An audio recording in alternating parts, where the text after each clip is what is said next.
Hey there, cats and kitties. I am the Blues Man, Johnny Blues, and with this video, I'll be discussing my thoughts on episode 11 of the anime series Kamisama no Inai Nichiyoubi. And we're pretty much picking up right where we left off, still well contained in this time loop world, this false reality.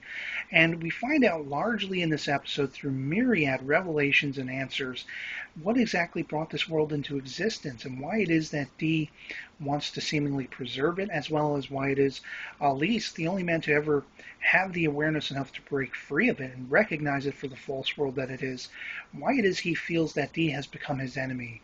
And it's all really thoroughly intriguing stuff. Basically, you find out that Dee, she is at the focal point, at the center of what created this time loop world, but it isn't as I suspected that she actually is the one who wished for it. It was the rest of her class, and they all came together and wished strongly in answer to her death, as a precursor to the existence of this time loop in the real world. She was hanging a sign for a cultural festival in their class and had slipped and fallen out of an open window on a high story of their school and died. And they all wanted to try to reverse this process and keep their daily lives, their school days, forever, essentially. And so they wished hard to bring her back to life and preserve. And in answer to it, essentially all of their days became a 1 year long time loop, as we found out. So Dee, in essence, is trying to dog Alice's every step and destroy all of his clues that he keeps bringing in to make himself aware of this being a false world and keep reminding himself of that fact. She's destroying that all as a means by which to preserve her own life.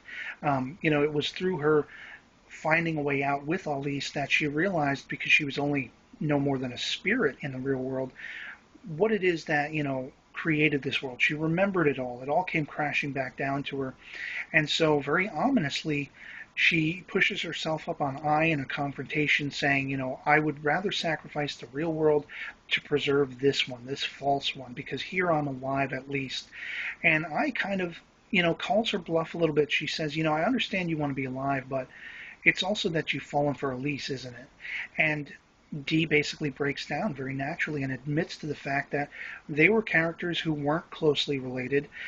Through their 10 years and their journeys and ventures outside of this false world, they became close. They became friends and confidants, and she really has fallen for Alice. So it's going to be very interesting because, of course, I then later confronts Alice and says, if you knew somebody had to be sacrificed to essentially save all the people in this world and bring them back into the real world, would you still go through with it? And he very adamantly says yes, he would. Would he feel the same way if he knew it was Dee who would be lost forever as a result? I'm assuming we're going to find out in the next episode, and I just can't wait to see how this all comes to a culmination. As a brief aside, a footnote, if you will, spurred on by comments from a reviewer recently, I really love the unfolding relationship between Yuri and Scar as well. He's very concerned about becoming overly complacent and comfortable inside this world. But I love the fact that they are coming together through the, relationship that they have. Even though they are background characters, bear in mind that he was someone who lost his wife and child. So, in a manner of speaking, Scar and the baby will fulfill that loss. Whereas he will also be able to be there for Scar, who is a newly found level of humanity herself that she doesn't quite know how to deal with. So I think they really well complement each other, and I just love seeing them be together, and I hope at the culmination of the series they will remain such. So I'd love to hear from you guys in the comments below what you thought of this episode if you've seen it. Otherwise, that'll be it for me, and I'll catch you later. Peace.